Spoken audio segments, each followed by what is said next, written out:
Hey everyone, welcome to my first ever SEO News Roundup. I found a lot of very interesting things happening in January, and I felt this is a good opportunity for me to show you some of the things that made me stop and think, interesting.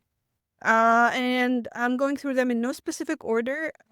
First things first, we've always been talking about lists for creating lists for AI, but what about and listicles for AI? But what about the lists AI recommends? Like, about when you ask for top SEO newsletters, best trending shoes, that sort of things. Well, there's a study that shows actually AI repeats less than 1% of the time. And an analogy I gave about this is think of AI answers as rolling a dice, right? And here's the thing: you're not the only one rolling a dice, and the dice does not have only six sides. So tons of users and tons of outputs. You'll not get the same output twice that often, right? So that's the situation. And I'm really happy with this study because it just adjusts the way we approach analyzing ChatGPT output. So when you're looking at how your brand is performing there, I would focus more on, did I get mentioned or not at all? That's great. And the second thing is the information AI knows about my website or about my product and service, right?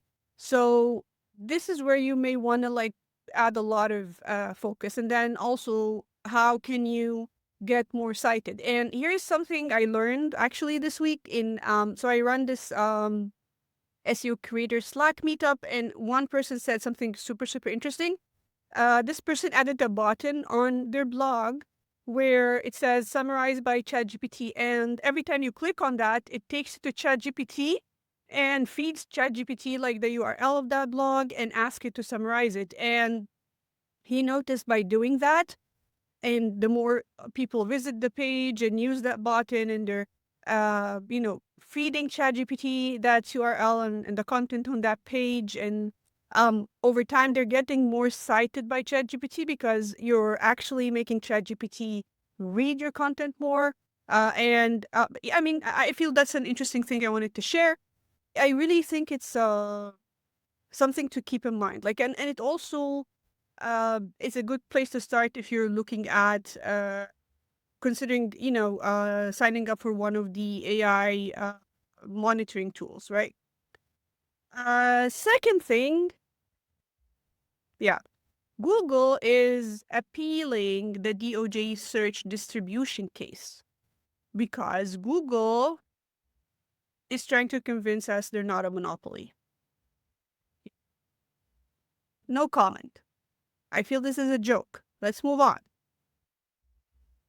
Um, Obviously, we've all seen the Universal Commerce Protocol, new tech and tools for retailers to succeed in an agentic shopping era.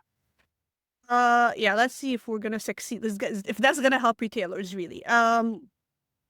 So here's what happens. So you're using AI mode.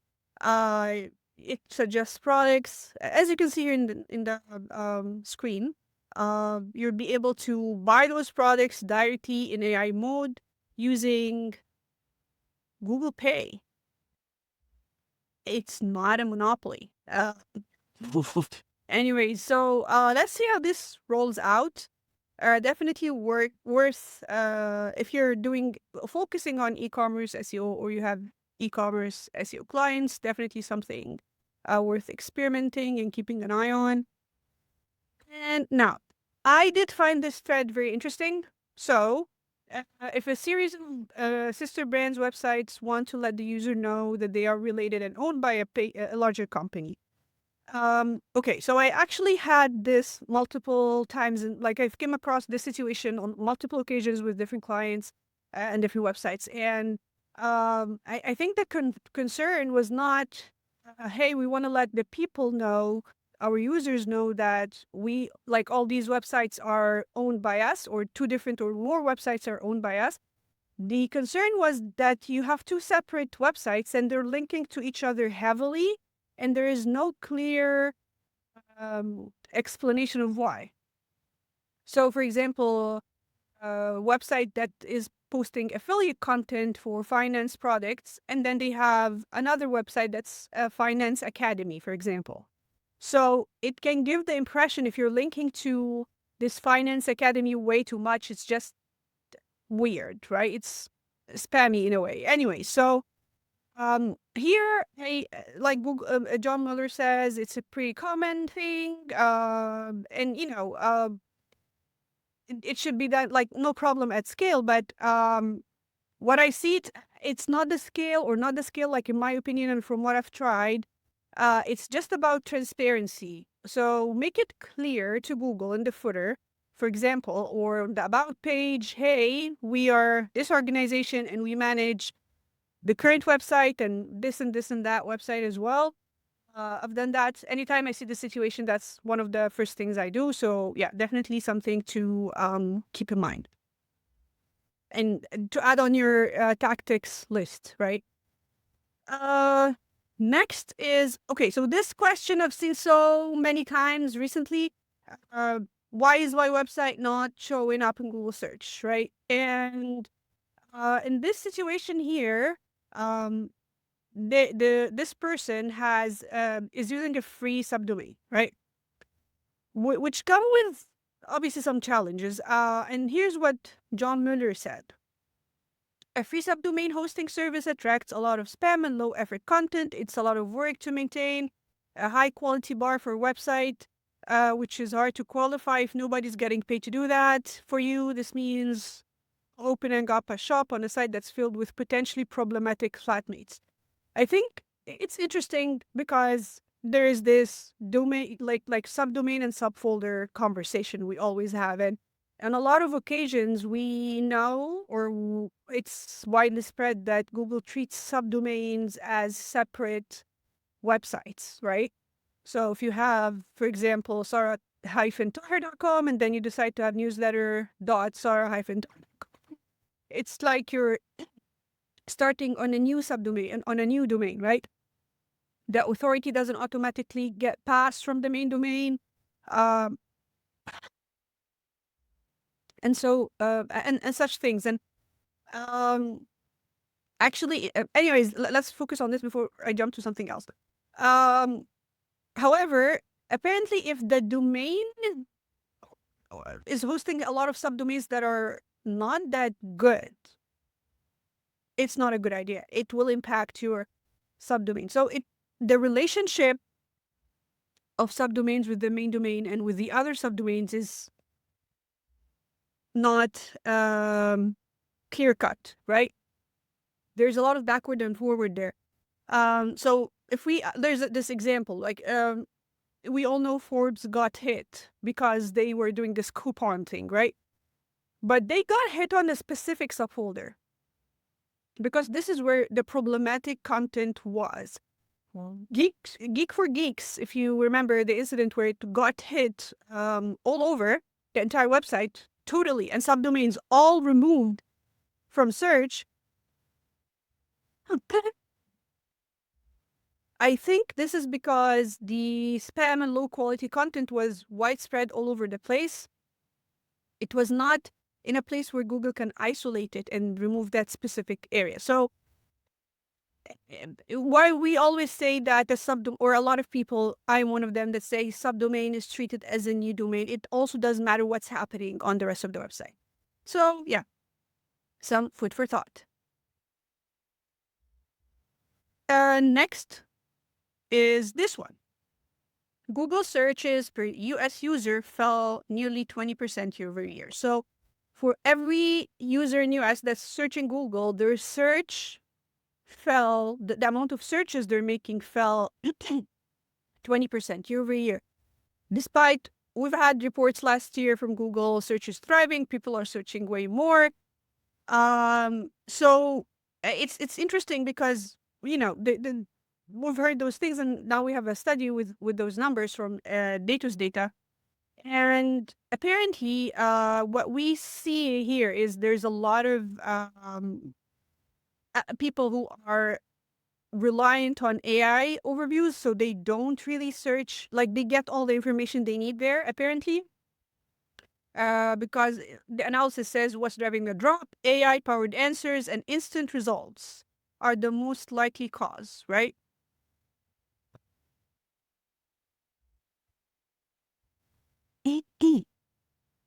Users increasingly get what they need without running multiple follow up searches. Zero click searches remain high, but no longer accelerating. So we're not concerned that much, according to this study, or we should not be concerned with zero click searches. It's not that this is going to increase, it's the idea that users are going to be searching less. Um, and repeat searches and clicks within Google owned properties show only minor changes. So, anyway, like users are, they don't need to run multiple searches. Here's an interesting part.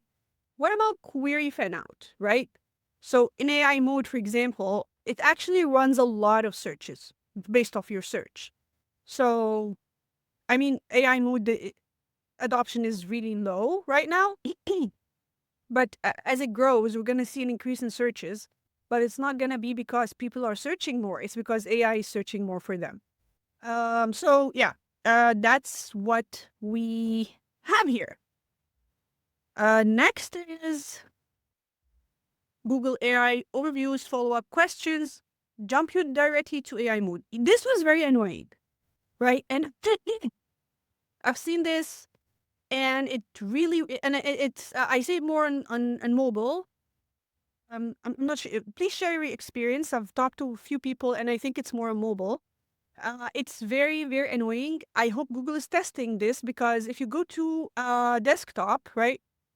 Like here, for example, best running shoes, and let's do that again. Okay, so if you click show more, it just shows you more. It doesn't take you to AI mode, but that's desktop. I saw it more on mobile. Let me know what you think. Yeah, this is probably the best news. Our approach to website controls for search AI features.